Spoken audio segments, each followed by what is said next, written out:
Welcome back after a short break. چھوٹا سا break تھا, اس کے بعد ہم آپ کے سامنے حاضر ہیں اور ہمارے ساتھ اس وقت اور بھی پیارے پیارے گیسٹ ہمیں جوائن کر چکے ہیں جن کا ہم تعارف کراتے چلے. ہمارے رائٹ پر موجود ہیں عائشہ ہنانی جو کہ ایک فیشن ڈیزائنر ہیں اور ینگ فیشن ڈیزائنر ہیں, اور انہی کے ساتھ موجود ہیں ڈاکٹر سدرا کنول جو کہ پاکستان کی پہلی ہومیو استھیٹک ڈاکٹر ہے. آپ نے استھیٹک ڈاکٹر بہت سے دیکھے ہوں گے, بٹ ہومیو استھیٹک ڈاکٹر یہ کچھ ڈفرینس ہے, وہ ہم ان سے ہی پوچھیں گے.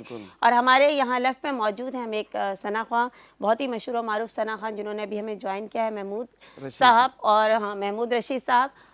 آپ سب کو ویلکم ہمارے پروگرام میں, اور آپ سب کا بہت بہت شکریہ کہ آپ لوگ یہاں تشریف بھی لائے. ہم سب سے پہلے ڈاکٹر سدرا سے سٹارٹ لیں گے کہ ڈاکٹر سدرا ہمیں یہ بتائیں کہ homeo aesthetic doctor, what is the difference between homeo aesthetic doctor and aesthetic doctor? دیکھیں ابھی جتنے بھی ہمارے پاکستان میں پریکٹس کر رہے ہیں استھیٹک کے, وہ جو جتنے بھی ڈاکٹرز ہیں وہ MBBS ڈاکٹرز کر رہے ہیں, یعنی ایلوپیتھ ڈاکٹرز کر رہے ہیں. اب ہومیوپیتھک ڈاکٹر اور استھیٹک کا کمبینیشن اس طرح بنتا ہے کہ وہ لوگ ہومیوپیتھک کا, آپ کو ایک یہ بات تو کلیئر ہی ہے کہ سائڈ افیکٹس فری میڈیسن ہوتی ہے, ٹھیک ہے نا. لوگ اس بات کو تو ہر حال میں مانیں گے کہ اس کے سائڈ افیکٹس نہیں ہوتے, زیرو افیکٹ ہے, ٹھیک ہے نا. زیرو افیکٹ نہیں ہے, سائڈ افیکٹ ہے. سائڈ افیکٹ جی جی جی جی. تو جب جو لوگ ایستھیٹک ٹریٹمنٹ کروانا چاہتے ہیں مگر ڈرتے ہیں کہ پتہ نہیں ان ٹریٹمنٹ سے کیا ہوگا, بہت سارے لوگوں کو سوالات یہ ہوتے ہیں, تو وہ جب ہومیو ایستھیٹک کا نام سنتے ہیں وہ کہیں نہ کہیں مطمئن ہو جاتے ہیں کہ جب ہومیوپیتھک میڈیسن سے ایستھیٹک ٹریٹمنٹس ہو رہے ہیں تو وہ سیف سائڈ ہوگی, سیف سائڈ ہو جائے گی, ٹھیک ہے. کیونکہ بہت سارے ایسے کیسز بھی آتے ہیں جو ایستھیٹک میں جو کہ خراب ہوئے ہوتے ہیں. ہر چیز جو ہوتی ہے, جو شعبہ ہوتا ہے, اس کے پازیٹیو اور نیگیٹو چیزیں سامنے آ رہی ہوتی ہیں, تو یہ سب سے بڑا بینیفٹ ہے. دوسری بات ہے کہ اس طرف میں نے آنے کے لیے اس لیے سوچا کہ میں نے دیکھا کہ پاکستان میں کوئی ہومیوپیتھک ڈاکٹر اس طرف قدم نہیں بڑھا رہا ہے ایستھیٹک کی فیلڈ میں, اور جبکہ انڈیا میں اس میں قدم بڑھا چکے ہیں دوسرے ڈاکٹرز, اور دنیا کے پہلے جو ہومیو ایستھیٹک فزیشین ہے وہ انڈیا سے ہی ریپرزینٹ ہوا ہے. جی. تو پھر جب میں نے دیکھا کہ یہ سفر وہاں سے شروع ہو گیا, یہاں پہ کوئی بھی ہمت نہیں کر رہا ہے, تو پھر میں نے یہاں پہ بسم اللہ کی بالکل میں نے انیشیٹو لیا کہ مجھے یہ کرنا چاہیے اور اس کو جوائن کرنا چاہیے. تو کس نام سے کر رہی ہیں ڈاکٹر صاحب آپ؟ SK aesthetic. اور لوکیشن کیا ہے آپ کی؟ PCHS میں بھی ہوں اور گلشن میں بھی ہوں. اوکے. ہمارے ساتھ عائشہ ہنانی ہے, ماشاءاللہ اپریشیٹ کروں گا کہ ینگ ایج میں ماشاءاللہ آپ نے جو ہے وہ فیشن ڈیزائننگ کر رہی ہیں, اور ایک خاتون کے لیے بڑا مشکل ہوتا ہے کہ وہ باہر نکلے, کام کرے, اور آج کل جیسے کہ ٹیکنالوجی کا کام ہے تو یہ گھر سے ای کامرس بزنس کر رہی ہیں. تو تھوڑا سا بتائیں گی کہ آپ کا شوق تھا کیا؟ یہ میرا بیسیکلی بچپن سے ہی شوق تھا اسکیچنگس کا, اور شروع سے ہی مجھے ڈیزائننگ میں ہی جانا تھا, اور پھر آگے جا کے میں نے کوشش کی کہ اس کو آگے لے کے چلوں, اور پھر میں نے فیشن ڈیزائننگ کی, اور اب ہوم بیسڈ کسٹمائز ورک میں کر رہی ہوں میراک اسٹوڈیو بائی عائشہ ہنانی کے نام سے, جو کہ بہت اچھا جا رہا ہے. اور برائڈل ویئر کے اوپر میرا زیادہ تر ہے کہ میں فارمل ویئر کے اوپر کام کروں, کیونکہ ہم آج کل دیکھتے ہیں کہ وہ کیجول ہر جگہ پہ ہیں, تو فارمل کی طرف بہت کم. اچھا, میں یہی پوچھنے والی تھی کیجول والوں نے کیا بگاڑا ہے؟ نہیں, کیجول آج کل ہمیں ہر جگہ پہ مل جاتے ہیں, ایزیلی اویلیبل ہوتے ہیں. برائڈلس کا یہ ہوتا ہے کہ میں کسٹمائز پیس کہ ہر کسی کے لیے اکنامیکل ہو اور ہر کوئی افورڈ کر سکے. ہر ایک کا اپنا ایک تھوڑا سا ڈریسنگ سینس ہوتا ہے کہ مجھے ایسا پہننا ہے, بالکل ایسا ہی. تو میں ان کسٹمائز ہو جاتا ہے, جیسے بھی کسٹمرز آتے ہیں اور اپنی ڈیمانڈ کرتے ہیں اس کے حساب سے کلر کمبینیشنس کے. اچھا, کلرز کمبینیشن پہ مجھے یہ بتائیں آج کل کلرز کون سے ان ہیں؟ آج کل جو کلرز ان ہیں وہ جو ٹریڈیشنل جو برائڈ ہوتی ہیں وہ زیادہ تر مرون کے اوپر جاتی ہیں. اب مرون کے ساتھ ہم کاپر کر سکتے ہیں, گولڈن ہے, تھوڑا سا اچھا لک آئے, بالکل ایسا ہی ہے. اور برائڈل ویئر آپ کو پتہ ہے ہر لڑکی کا خواب ہوتا ہے, تو اس کو پورا کرنے میں نہیں بہت اچھی بات ہے. اور یہ واقعی بہت آج کل لڑکیوں کو تو ویسے ہی برائڈل ڈریسز کا بڑا شوق ہوتا ہے, وہ بہت کسٹمائز کراتی ہے. پہلے دور میں ہوتا تھا کچھ بھی پہن لیتی تھی, گئے بازار سے ایک شاپنگ کی اور ریڈی میڈ لیا اور آپ نے ایگزیکٹلی بالکل ایسا ہی ہے. اب الگ الگ طرح کے اسٹائلز آ گئے ہیں تو اس کے اوپر پھر جی بالکل ایسا ہی ہے. ہم یہاں مفتی صاحب کی طرف چلیں گے. مفتی صاحب مجھے یہ بتائیے گا کہ روزے میں انسان عموماً یہ سوچتا ہے, ایک کانسیپٹ بنا ہوا ہے, خاص کر میں نے دیکھا ہے کچھ اس طرح کے لوگ ہوتے ہیں کہ یار ابھی تھوڑی دیر پہلے مفتی صاحب نے بھی ذکر کیا تھا کہ روزہ رکھا اور پورا دن سوئے رہے. اچھا, ان کا ذہن ویسے بھی ہوتا ہے روزہ رکھ لیا سو گئے, باقی کیا ہے صرف کھانا پینا چھوڑ دیا, اور باقی نہ نماز کا پتہ ہے نہ کسی چیز کا پتہ ہے, اور اللہ تعالیٰ نے کس کس چیز سے روکا ہے نہ کسی ان چیزوں کی طرف جاتے ہیں. تو آپ کیا سمجھتے ہیں یہ تعداد یہ بڑھ رہی ہے یا اب تھوڑا سا, مجھے کیونکہ کل بھی میں ذکر کر رہی تھی کہ بیچ کی ایک گیپ تھا, اب آ کے تھوڑا سا نیو جنریشن میں تھوڑا سا سینس آیا ہے, تو اس حوالے سے آپ کیا کہیں گے؟ دیکھیں اس میں میں سب سے پہلے ایک مثال دوں گا. قربانی ہے, عید الاضحیٰ کے موقع پہ آتی ہے, بہت بڑا عمل ہے. بالکل اللہ تعالیٰ نے اپنے نبی سے فرمایا کہ فَصَلِّ لِرَبِّكَ وَانْحَرْ, بالکل قربانی سے پہلے نماز کو رکھا ہے. اور ایک اور مقام پہ اللہ نے کہا قُلْ إِنَّ صَلَاتِي وَنُسُكِي وَمَحْيَايَ وَمَمَاتِي لِلَّهِ رَبِّ الْعَالَمِينَ, نماز کو پہلے ڈسکس کیا. اسی طرح قرآن مجید میں اللہ نے کہا کہ وَأَقِيمُوا الصَّلَاةَ وَلَا تَكُونُوا مِنَ الْمُشْرِكِينَ, نماز کو قائم کرو اور مشرکین جیسے نہ ہو جاؤ.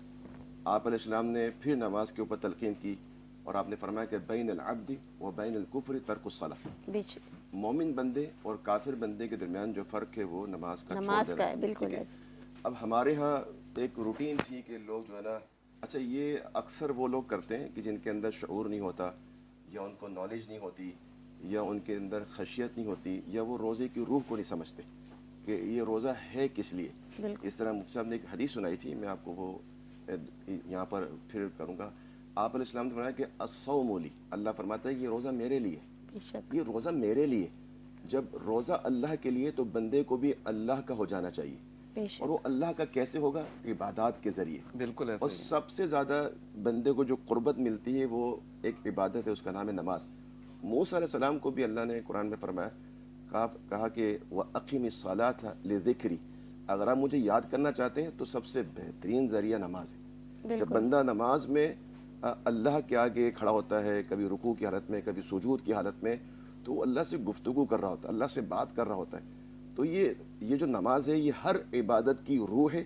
اگر آپ روح کو نکال دیتے ہیں تو جسم اور وجود کا کوئی بھی کانسیپٹ نہیں رہتا, اور اس کی کوئی حیثیت نہیں رہتی. جسم کا جو کانسیپٹ ہے وہ روح کے ساتھ ہے. روح موجود ہوگی تو آپ زندہ کہلائیں گے, روح موجود نہیں ہے تو آپ مردہ کہلائیں گے. اس لیے ہم اپنے سامعین کو, اپنے مسلمان بھائیوں کو, بہنوں کو یہ تلقین کریں گے آپ کے اس پروگرام کے توسط سے کہ روزے کی روح کو برقرار رکھیے نمازوں کے ساتھ. ٹھیک ہے سوئیں, یہ سونا منع نہیں ہے, لیکن آپ اپنی ایک روٹین بنائیں, ایک آپ ٹائم ٹیبل بنائیں, ہر چیز کو مینیج کریں. اس طرح آپ اپنے دنیاوی کام کو مینیج کرتے ہیں. 24 گھنٹے کے اندر اللہ تعالیٰ نے آپ کو 20 گھنٹے نماز پڑھنے کا نہیں کہا. اگر آپ ٹائم ڈیوریشن دیکھیں اور کاؤنٹ کریں تو میں سمجھتا ہوں کہ 1 گھنٹے کے اندر 5 نمازیں پڑھ لی جاتی ہیں اگر اس کے ٹائم کو دیکھیں. یعنی 1 گھنٹہ فرائض کے لیے, وہ بھی الگ الگ ٹائم ڈیوریشن کے بعد, یعنی ایک گیپ کے بعد ہے. اگر ہم اس گیپ کو بھی مس کر دیں تو ہم یہ سمجھتے ہیں کہ وہ جو اجر ملنا ہے ہمیں روزے کا, شاید ہم اس سے محروم ہو جائیں گے. بالکل صحیح فرمایا آپ نے. اب ہم چلتے ہیں ہدیہ نعت کی طرف, محمود رشید صاحب کی طرف, اور اس سے پوچھیں گے کہ آپ ہمیں کون سا کلام سنا رہے ہیں. السلام علیکم. بہت ہی ایک مشہور کلام ہے اعلیٰ حضرت کا لکھا ہوا, وہ آپ کی پیش کر رہا ہوں میں. جزاک اللہ. صلی علی نبینا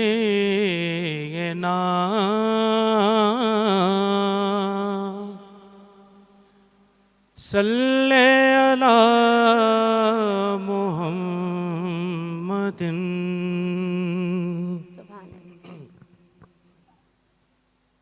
زمین و زمان تمہارے لیے مکین و مکان تمہارے لیے چنینو چنا تمہارے لیے بنے دو جہاں تمہارے لیے. سبحان اللہ. اور دہن میں زبان تمہارے لیے بدن میں ہے جان تمہارے لیے. ہم آئے یہاں تمہارے لیے اٹھے بھی وہاں تمہارے لیے، ہم آئے یہاں تمہارے لیے، اٹھیں بھی وہاں تمہارے لیے۔ اور بہت ہی خوبصورت شعر کہ اشارے سے چاند چیر دیا، چھپے ہوئے خور کو پھیر دیا، اشارے سے چاند چیر دیا، چھپے ہوئے خور کو پھیر دیا، اور گئے ہوئے دن کو اسر کیا، یہ تابوت ماں تمہارے لیے، گئے ہوئے دن کو اسر کیا، یہ تابوت ماں تمہارے لیے۔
اور بہت خوبصورت آواز، کبھی کبھی کچھ آوازیں دل پہ اثر کرتی ہیں، ماشاءاللہ سے اللہ تعالیٰ نے آپ کو بہت ہی خوبصورت آواز سے نوازا ہے، اور ایسی آواز ہے کہ جو کلام دل پہ اثر کرتا ہے۔ تو میں مفتی صاحب کی طرف چلتے ہیں۔ بالکل مفتی صاحب یہ بتائے گا اسماعیل صاحب کہ ہمارے ناظرین کرام سننا چاہتے ہیں، جاننا چاہتے ہیں کہ زکوٰۃ جو ہے اس کا تھوڑا طریقہ کار پہ بتائیے گا، کن لوگوں پہ فرض ہے، کوئی کون لے سکتا ہے، اس پہ تھوڑی سی روشنی ڈالیے گا۔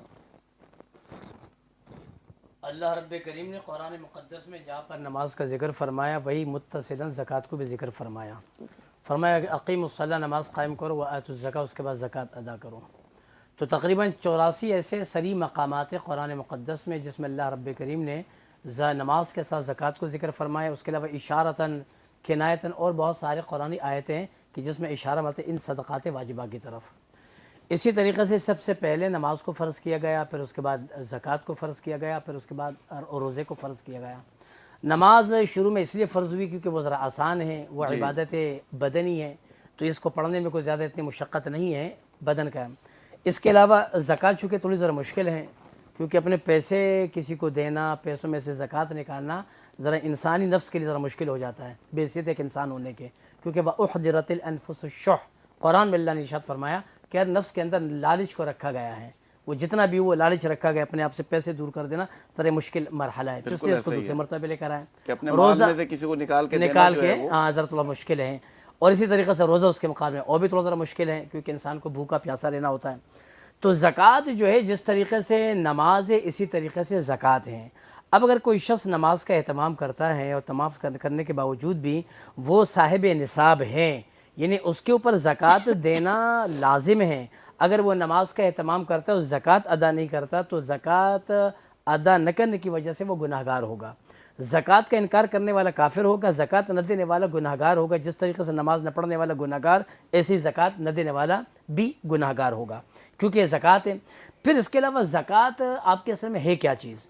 اگر ہم اس کا غور کرتے تو قرآن مقدس میں تو اللہ رب کریم نے اس کی جو ترغیب بیان فرمائی ہے زکوٰۃ کے حوالے سے، پہلے تو فرمایا کہ تمہارے مال کو پاک کرے گا. تو جب مال کو یہ پاک کرے گا تو مطلب کہ زکوٰۃ خود پاک نہیں ہے، یعنی زکوٰۃ خود پاک چیز نہیں ہے، کیونکہ وہ مال کو پاک کرے گا. مثلا کیا ہے، یہ مال کا پیسوں کا میل کچیل ہے.